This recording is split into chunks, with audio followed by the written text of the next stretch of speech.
Video में आप सभी का स्वागत है। आज के वीडियो में हम ज़ोमैटो लिमिटेड के बारे में देखेंगे। मेरा हमेशा से यह मानना है कंपनी करता क्या है, उनका प्रोडक्ट एंड सर्विसेज क्या है, उसके बाद कंपनी का मार्केट में किस तरह डिमांड है, यह जानना बहुत ही ज़रूरी होता है। तो मैं इसी तरह के वीडियोस लाते रहता हूं। तो बस आपको चैनल को फॉलो करना है, सब्सक्राइब करना है, ताकि आपको भी लेटेस्ट वीडियो के नोटिफिकेशंस मिल सके। चलिए, तो आज के वीडियो में हम कंपनी के बारे में देखेंगे। कंपनी करता क्या है, कितना बड़ा है, कितना ज़्यादा फैला हुआ है, उनके बिज़नेस सेगमेंट में और क्या क्या है। हमें तो सिर्फ फूड डिलीवरी बिज़नेस ही मालूम है, और उसके अलावा कंपनी क्या करता है वो भी समझेंगे। उनके इंटरनेशनल फुटप्रिंट्स के बारे में देखेंगे। एक्विजिशंस क्या क्या कंपनी ने किया है वो भी देखेंगे। उनके फंडामेंटल्स देखेंगे। क्वार्टर रिजल्ट लास्ट में जो आया था, किस तरह उनके परफॉर्मेंस थे, ये भी एक ओवरव्यू देखने की कोशिश करेंगे। एंड जो इम्पॉर्टेंट होता है लॉन्ग टर्म के, उनके सेल्स देखेंगे P&L सेक्शन में जाके। एंड नेट प्रॉफिट कर रहा है या नहीं कर रहा है, ये समझने की कोशिश करेंगे।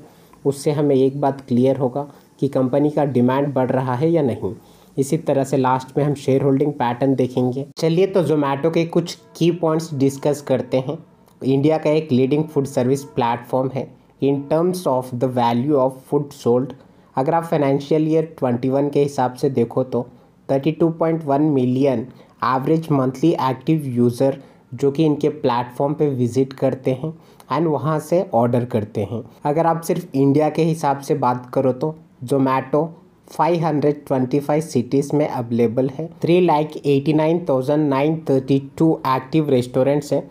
करीब करीब 4 लाख इनके एक्टिव रेस्टोरेंट्स हैं जहाँ की ज़ोमैटो लिस्टेड है। आगे आप देख सकते हो, it's mobile application is the most downloaded food and drinks application in India. तो ये भी एक पॉजिटिव साइन इनके लिए है।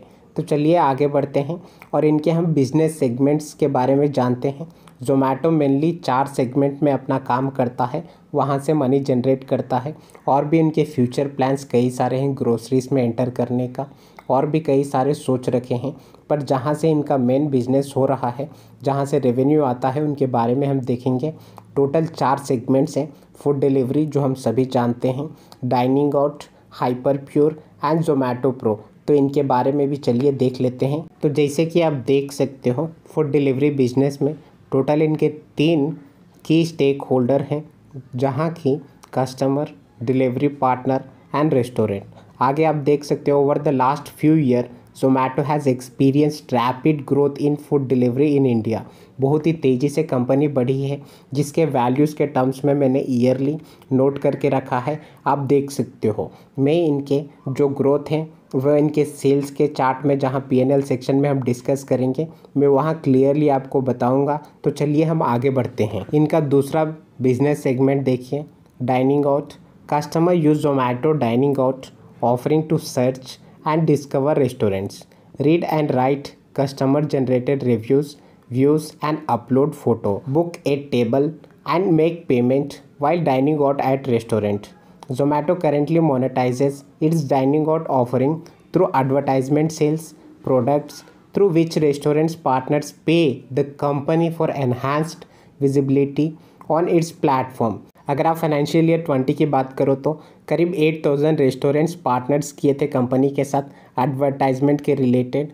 तो ये अच्छी पॉजिटिव साइन है इनके साथ, और यहाँ से भी इनके रेवेन्यू जनरेट होती है।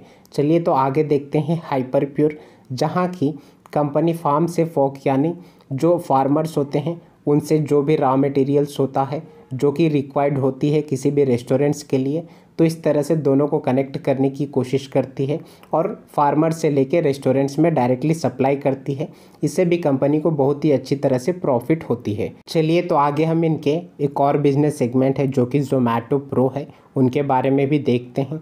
The company has an exclusive paid membership programme Zomato pro which unlock flat percentage discount for its customer at selected restaurants partner across both food delivery and dining out offering। तो इस तरह के paid membership द्वारा company कुछ selected restaurant के ऊपर special discount provide करती है। तो ये थे टोटल 4 इनके बिजनेस सेगमेंट, जहां से कंपनी को अभी रेवेन्यू आ रहा है। चलिए, तो आगे बढ़ते हुए कंपनी का इंटरनेशनल फुटप्रिंट्स भी देख लेते हैं, जहां से कंपनी को 10% रेवेन्यू आज के टाइम में आता है। कंपनी धीरे धीरे फैल रहा है इंडिया से बाहर और भी 23 कंट्रीज़ में कंपनी खुद को मौजूद करवाती है, जहां की कंट्रीज़ के नाम कुछ दिए गए हैं, देख सकते हो।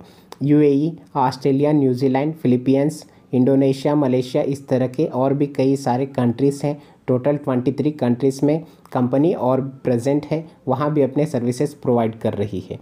चलिए तो आगे हम देखते हैं इनके एक्विजिशंस। कंपनी जब से शुरू हुआ है करीब 14 एक्विजिशंस आज के टाइम में कर चुका है, जहाँ की एक बेहतर एक्विजिशंस इनके देख सकते हो, जो कि 6.4% स्टेक कंपनी ने खरीदी थी क्यूरफिट हेल्थ प्राइवेट लिमिटेड में, जिसके प्राइस भी दिया गया है, वो आप देख सकते हो इन डॉलर्स के टर्म में। चलिए तो आगे हम इनके फंडामेंटल्स देखते हैं, जहां से हमें क्लियर होगा कि कंपनी में आज के टाइम में हमें इन्वेस्ट करना चाहिए या नहीं। जैसे कि आप देख सकते हो 56,769 करोड़ का मार्केट कैप है, यानी एक लार्ज कैप कंपनी है, जिसका करेंट प्राइस 72 का है।